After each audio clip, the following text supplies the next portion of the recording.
Were you disappointed with Spelljammer? Did it leave you feeling hollow and wanting quite a bit more? Maybe you loved it. I don't know. But if you didn't, I have something you might want to look into instead. That's probably why you clicked on this video. Welcome to the table. My name's Nathaniel. This is a channel where I discuss world lore around role-playing games, specifically focused right now in the world of darkness and in the Paizoverse. If that's something you're interested in, I would love to have you join me at the table. I'm going to be talking about some common criticisms I've been hearing around Spelljammer. Please keep in mind your mileage may vary. Now, I have never played the original Spelljammer. When it was announced for D&D 5th edition, I was quite excited. The art for the setting was very evocative, and even now in the books, it is beautiful. The images evoke a certain style of space pirate that would be absolutely fun to play in. Then Wizards announced the page count for the 3-book release. I had talked about this a little bit before in a different video around Starfinder versus Spelljammer. I was originally concerned that things would be too rules light, even for 5th edition. It's this rules light approach which has actually led to several common problems I've been hearing, or several complaints I've been hearing and seeing about Spelljammer. The first problem we need to talk about is combat. And I'm not talking about the fisticuffs, swinging swords, or fireballs. I'm talking about ship combat. The whole point of playing pirates in space is so that you can come alongside and fire cannons or whatever you want towards other Spelljammers. Keep in mind, Spelljammers are the space pirate ships, or the space ships, if you will. When it comes to describing how space combat works within Spelljammer, it's largely described as just board them, which you can do. If you're going to be space pirates, you're gonna board another ship. But maybe you want to shoot them down first, or disable the engines first, or I don't know, do anything else. Maybe it's just a set of annoying pirates and you want to blow them up and go on with the rest of your day. When it comes to rules for Spelljammer, there really isn't much here, at least nothing written down. What you will find is something that is very heavily relied on, a certain phrase that says refer to your GM, or GM discretion. It's like this system only wants you to fight space battles in one way, and that is side-by-side boarding, where you can engage the standard Dungeons & Dragons rule set. And after your space battles, when you've absolutely had damage done to your ship, because it's just an inevitability, how do you make those repairs? Well, you could spend money, resources, and time to go into port and fix up your ship, but that would just take way too long and be too complicated and too expensive. You're better off to just use magic to fix your ship. I kind of get what the game designers were going for here. If you have this crazy thing, you just use magic to fix it. Who wants to spend resources, components, and time fixing a ship the old-fashioned way? Money, money, money, money, money, money, money, money, money, money, money, money, money, motherfucker. This is supposed to be a setting of ridiculousness, but it just doesn't quite land. Another complaint around the Spelljammer system is the lack of rules around creating whole worlds. That's the whole point of going to space, going to the astral sea, is to explore different worlds. It's baffling to me that there was not more tools included in Spelljammer for world creation. Yes, there is one D10 table for adventure hooks you could use, but in the grand scheme of things, that's not really that much. One of the biggest explanations for world creation is go read some of the other books and get inspiration.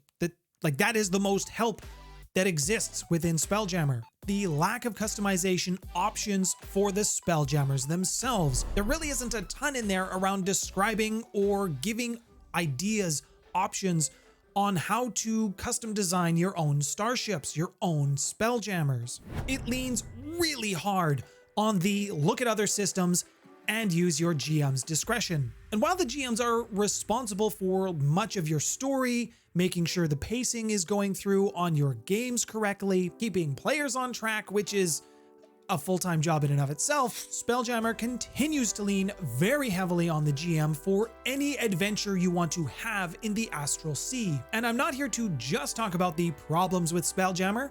Although if you had any that I haven't talked about or mentioned in this video, let me know in the comments below. I'm also here to give you some solutions to these problems. Some of you may know where I'm going with this. Solution to problem 1, the starship combat, or even just combat in general. Play Starfinder. Starfinder's core rulebook has a pretty in-depth explanation of combat, how it's supposed to work, options and things that you can do in your fisticuffs or your lightning bolts. But it also gives you a vast array of options around how to have combat, not just standard fisticuffs. Do you want to have ship combat? Do you want to have mech combat? Do you want to have vehicle chase combat? Do you want to just fly an entire squadron of spaceships and be a fleet admiral? You can play Starfinder strictly as a war game. And these styles of combat, you can find them not only in the core rulebook, but they have their own specific supplements, entire books, which are about 160 pages each on average around these specific themes: mech combat, spaceship combat, to name a few.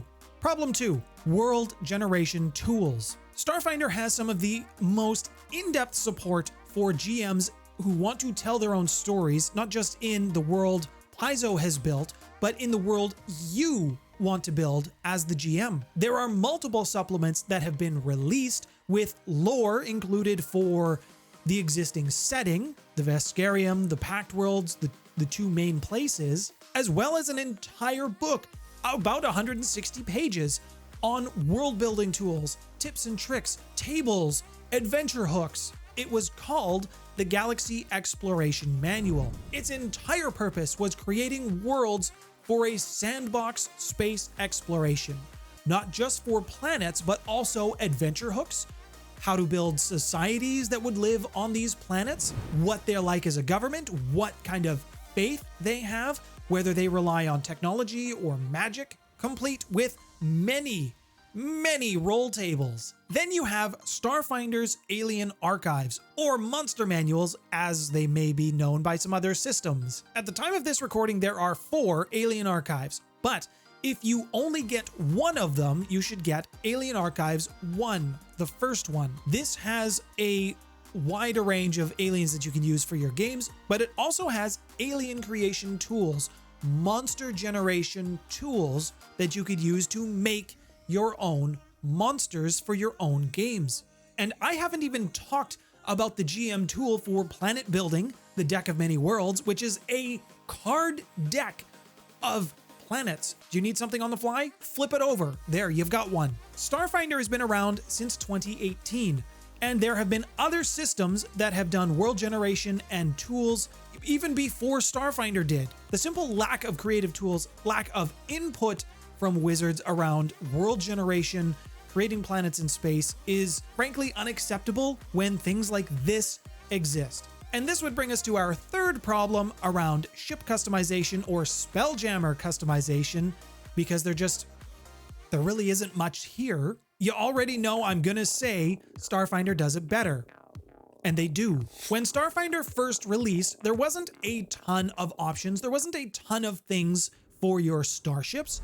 Starship combat is a little clunky, and it still is a little clunky, but it's still a rewarding system. And then as a Starfinder player, we got the Starship Operations Manual. This was an entire supplement, around 160 pages again, of strictly Starship material, customization options, things that you want to put in your starships, as well as faction starships, what they look like, stats for those, engine types, things that take you to another dimension, or engines that shift you into a different plane of existence, shields, battering rams. You can literally put a spear on the front of your ship and ram it into your opponents. In case you haven't been able to tell, I like Starfinder. I guess the TLDR for this is, if you don't like Spelljammer, play Starfinder. If you're looking to get started with Starfinder, I have a buyer's guide for you here. Thank you to my brand new patron, The One Who Smokes, for joining at the Maple Wolf level. My name's Nathaniel. Thanks for stopping by, everyone.